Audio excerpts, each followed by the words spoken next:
যারা আর কি মোটামুটি ঢাকার বাহির থেকে মূলত ঢাকায় আসছি। তো এদের ক্ষেত্রে 24-এর আগে, এটা আর কি আমার কথা বললাম, আমি 2012তেই ঢাকা আসছি, এটা বললাম আর কি আমাদের যারা জনসাধারণ, এদের অধিকাংশই, এর সাথে আমিও, যারা কোনো দিন জানি নাই যে হচ্ছে তিন নেতার মাজারে কে কে শায়িত আছেন বা তিন নেতার মাজারটা কোথায়। এমনকি শহীদ ওসমান হাদির শাহাদাতের মধ্য দিয়ে বাংলাদেশের অধিকাংশ মানুষ চিনছে যে নজরুলের মাজারটা কোন জায়গায়। তো এই যে বাংলার ভূমিপুত্র, ইতিহাসের যারা মহানায়ক, এদেরকে যে আড়াল করে রাখার একটা প্রচেষ্টা, এইটা দীর্ঘদিন ধরে এই জমিনে ছিল। তো কিন্তু আসলে শিকড় তো আসলে উপড়ে ফেলার কোনো সুযোগ নাই।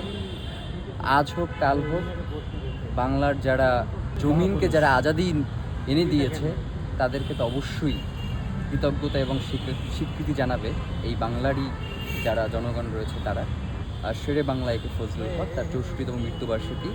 তো আমরা মূলত এখানে তার কবর জিয়ারত এবং দোয়া করবার উদ্দেশ্যেই মূলত এখানে এসেছি।